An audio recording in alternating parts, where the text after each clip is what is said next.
interesting right now, doesn't it? Because a field goal means the Bears likely to get the ball back with the hammer and a chance to go win the game. So each first down puts more control in the hands of Kyle Shanahan. And we know if you leave the Bears a little bit of time this year, what's been happening. Use check in motion. Still Purdy with a clean pocket. It's complete. It's Jawan Jennings to the pylon. Touchdown! The Niners take the lead.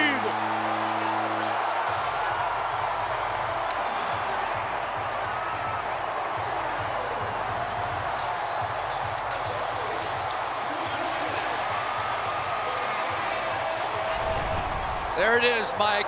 You're going to see these linebackers react down to Tonjes.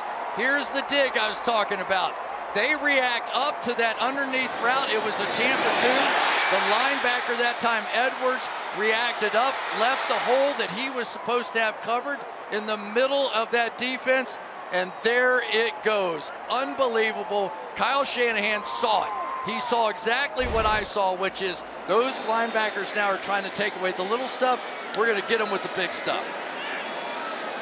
Huge extra point to make it a 4-point game. And Pinheiro nails it. Brock Purdy, 303 yards, 3 touchdown passes, 2 touchdown runs. Who's got the most TDs this year for the San Francisco 49ers? Jawan Jennings. This one puts them up 4 with 2:15 to go.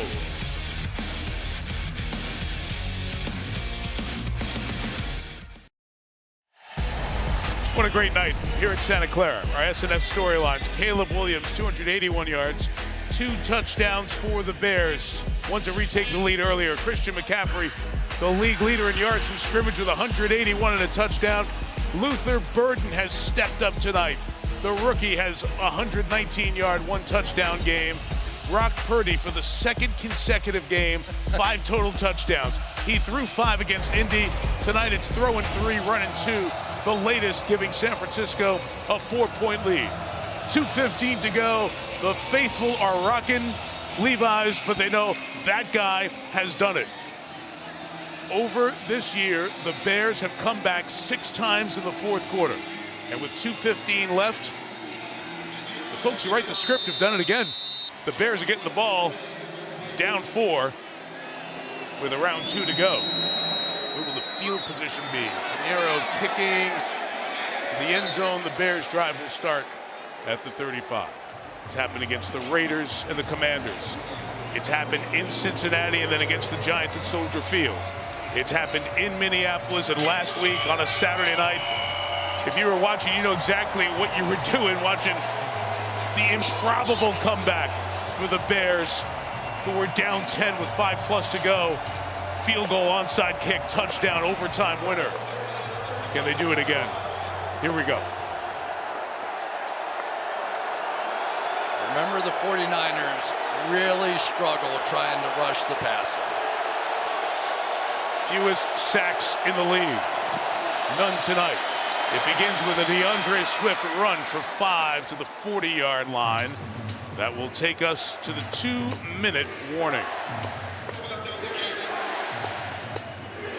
All 3 timeouts. The Bears, buoyed by the confidence of been there, done it before. Can they do it again? Or will the Niners continue to have control of the path to the #1 seed? Final 2 coming up.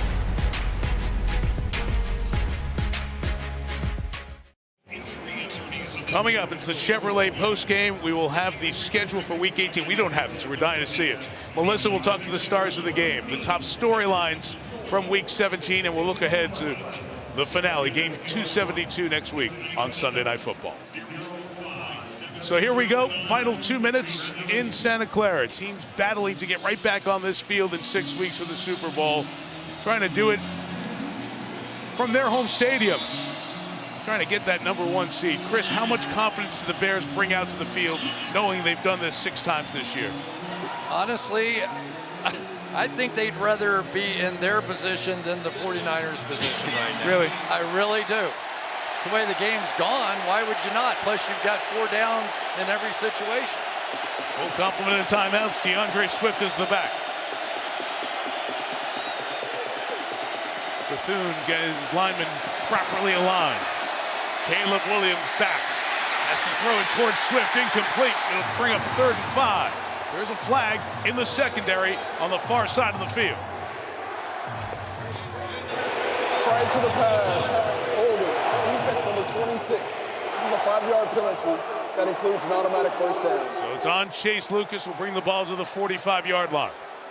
And Chase Lucas in the game because of the injury to Upton Stout, and Darrell Luter in the game because Renardo Green was hurt coming into this game. So a couple of backups in there, and there is the contact. Contact after that 5-yard belt. Terry McCauley confirms with us. Correct call. Bears snap it just shy of the 45. Really need some action from Bryce Huff here. He is the one edge rusher that could get it done for San Francisco. Bottom of the screen, 47. He's contained. His pass is deflected. It's incomplete. Big hands of Alfred Collins getting up to bat it away. The rookie second-round pick out of Texas sets up 2nd down. Let's take a look. We've seen this throughout the course of the night, and they are big plays. Takes a lot of energy for those 300-pound plus guys to get their hands up at the end of a game like this and the end of a pass rush.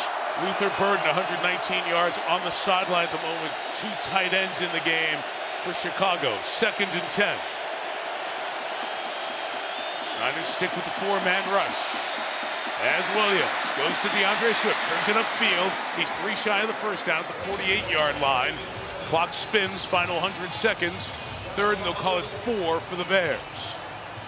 Last time they were in this situation, D. Winters, number 53, the linebacker, was a spy, making sure Caleb Williams did not get out. Janae Walker looking over, trying to make sure he has the right play. Niners trying to get the right number of people out, and a timeout taken. I think San Francisco, with the confusion, needed to stop it. And they take a timeout and make sure they are in line here with 1:24 to go. The tough thing about that timeout, though, is if you get in one of those situations where you've got to be able to stop it for an entire series, you may not be able to do that, but I guess no choice there. This is one of the plays of the game right now. Yeah, with 10 guys out there. Robert Saleh trying to get his defense out. And after that last play, you saw one of the defensive linemen asking out as he was a little gassed there, and maybe that caused some of that confusion. Well, what we've seen for the last few weeks here is that nobody's throwing at Diamador Lenore, number 2, at the bottom of the screen down here. They are going to take their shots going the other way, either against Chase Lucas or Darrell Luter, 26 or 28. Kyle Monungai has come into the game. He'll be the running back for the Bears. Luther Burden is back in the game. He's at the top of the screen. This is 3rd and 4 for Chicago. Williams escaping the pocket, taking off, running for the first down, getting to the sideline, and getting the first down at the 45-yard line. So the wheels of Williams keep the chains moving. It was a terrific job on the outside by Monungai, the receiver, the running back who went out. Instead of coming back and trying to block, he turned up the field, which took his coverage with him, gave Williams just enough room to pick up that first. And this is going perfectly for the Chicago Bears. They have plenty of time here. They can take their time. They have the timeouts. They're eating up the clock so San Francisco can't use it the other way. Minute 17 left. Swift is the back. Pressure comes. The throw is dropped by Loveland. His first drop. First drop of the year right there. He has more catches without a drop than anybody at the tight end position this year, and dropped a key one because they caught him in that slot blitz again. Williams has been doing this so well all night long. They fire that slot blitz, they throw right behind it, and just did not execute the catch. And that was an on-target throw by Williams as well. You see Fred Warner on the sideline. Yeah, he'd love to be out there. 2nd and 10. Williams strokes it in the middle, incomplete. Cole Kmet, Malik Mustafa was flying down towards the tight end. It's 3rd and 10 with $1.09 to go. Oh boy, here's where it gets interesting now. We'll see whether or not we get D. Winters with the spy in the middle of the field again. But just what we know about Caleb Williams, he's going somewhere here. And those feet that keep these drives alive, will he use those? Burden and Walker, the receivers, top of the screen. Burden in motion. Here comes some pressure. It's out towards Burden. Stops on a dime. Turns forward for the first down. What a run by Burden. Just shy of the 30-yard line with exactly a minute left in regulation. Big time play by the rookie.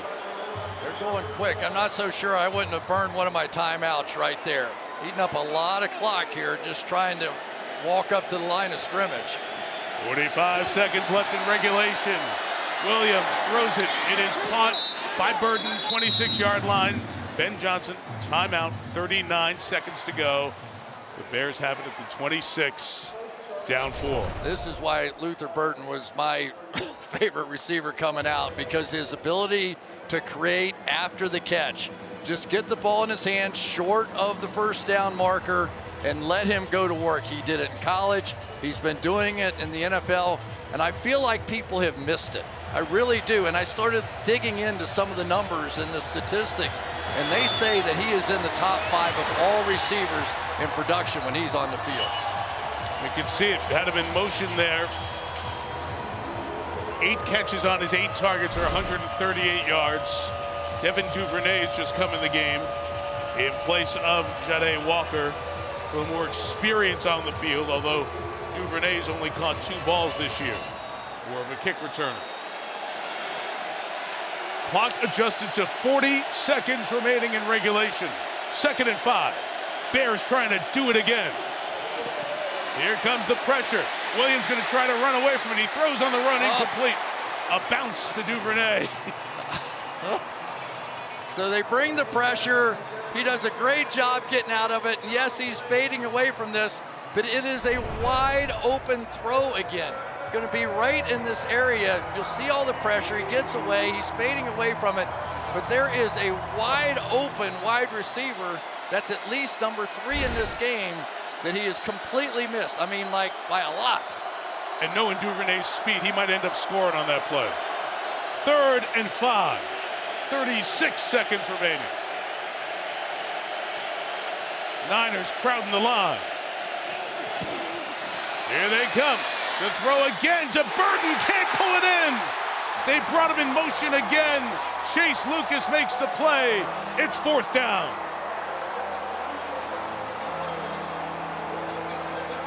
Well, we've had 2 rookies in big situations make plays and miss plays. And this is one they desperately needed. Loveland had one, Burden had one, and now somebody is going to have to be that guy. Timeout, Chicago. So Ben Johnson's going to take one here. Knowing how little time is remaining, even with those 2 timeouts, they weren't going to get the ball back. So might as well use one, make sure you get everybody rested, get to your best play here, still have a timeout in your pocket, needing to score a touchdown. Most quarterbacks in this situation that have the kind of mobility that Caleb Williams has, I would prefer to drop him back, try to create space, try and create some lanes to run up the middle to pick up the first down. Right. I don't feel that way about Caleb Williams. He's most comfortable outside the pocket, getting a chance to attack the line of scrimmage, run pass kind of situation. My guess is that's what you see here. But the guy that has been probably the most dependable in these situations has been Colston Loveland. He's a rookie. He's missed one already. But he has been the guy that I think throughout the course of the season you probably would have the most confidence in. Gotta have it. 4th down. They're showing a 0 blitz like they're bringing the house. And then drop out. And Williams looking. He throws. It's caught. It's Loveland inside the 15 to the 13. They stay alive. 25 seconds left. Timeout, Chicago, their last. The cardiac Bears keep it going again. One of the problems with faking these blitzes, right? is now you got to sprint out to your coverage. Well, that gave Loveland a chance to work with this guy sprinting wildly over here. He's got his eyes on the quarterback. You can see him looking around, and Loveland able to take advantage and just fade out of there and make an easy completion. Nice job there by Caleb Williams. All right, talk to me strategy now, Chris. Out of timeouts, 26 seconds left. What do you have to be thinking about in terms of your throws? Do they have to be to the end zone? They certainly do not. You have plenty of time, but I don't want a throw with their back turned to the end line. If I'm going to throw short of the end line, I want to do it where they're running forward, where they get a chance for a catch and run from somebody like a Luther Burton, who is so elusive out there. 1st and 10 for the Bears. 25 seconds left. Williams is chased. He throws it incomplete. Got rid of it as the pressure was on, and they had him hemmed in. He could not escape. Okwanu and Huff nosing around the backfield. Yeah, all of those had their backs turned to the goal line. Even if they caught it, they would have been short, and you would have basically milked all the time out. I think you're either throwing it in the end zone or you're throwing some seam, some slant where you get a chance to catch it and run. Still time here. It's 21 seconds, plenty of time. Complete it anywhere you want and get up and spike the ball or call another play. Walker and DJ Moore top of the screen. Tight ends to the bottom. 2nd and 10. Williams goes underneath. It's a little pitch. It's Swift. He's got the first down, but he's short, and there's 13 seconds left. They've got to get up there and spike it. It is a first down, but they've got to spike it. They're only going to have one play if they can get it. He'll take the snap, kill the clock with 4 seconds remaining, and the Bears probably have one play left. Oh, they try the hook and ladder with Loveland and Swift. Woof. Diamador Lenore, they have not asked them to do much because they just simply don't attack him. But Lenore makes a huge tackle on this one. He is one-on-one. He has to do it against Swift, who is a running back quality, elusive kind of guy. They run the play perfectly. Lenore makes the tackle, and we're down to this. San Francisco has a timeout if they want to take a picture of what they're doing and take the timeout. Kyle Shanahan has walked down for a look. 4 seconds left, 2nd and goal. Here is Williams. He's got to throw it to the end zone. Clock has expired. Williams keeps the play alive. He's looking. He's got to get rid of it. Retreating, he throws. Incomplete. It's over. And the Niners have won.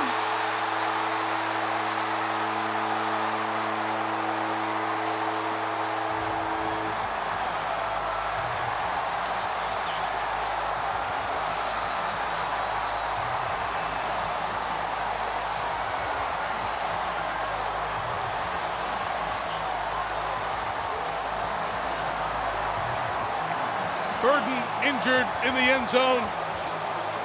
Clock finally strikes midnight on these Bears.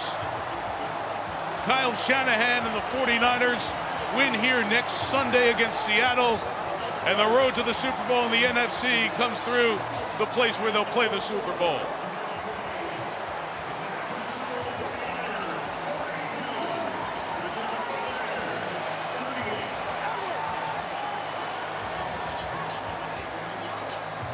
Williams runs off. Burton being held by the athletic training staff as he's just gotten up out of the end zone to our right. And then back to a knee as he was trying to put some weight on it, walking off. Here's the last play. Williams trying to keep it alive. Chased by Bryce Huff. Got away once, got away again. Everybody was coming with him. Just couldn't get enough on it as he tried to reach Shade Walker to have another end of regulation drama catch for the rookie receiver. Credit the Niners and their relentless pressure. Yetur Gross-Matos was there at the end. Malik Mustafa and this defense finally comes up with a big play. Tatum Bethune, the linebacker, who stepped into Fred Warner's role, taking care of it on the defensive side on a night when Kyle Juszczyk of this offense carried the load. Nearly 500 yards gained by San Francisco. Caleb Williams and the Cardiac Bears needed one more life tonight. Brock Purdy's team got it done. Chevrolet postgame Week 18 schedule coming up from Santa Clara after these messages.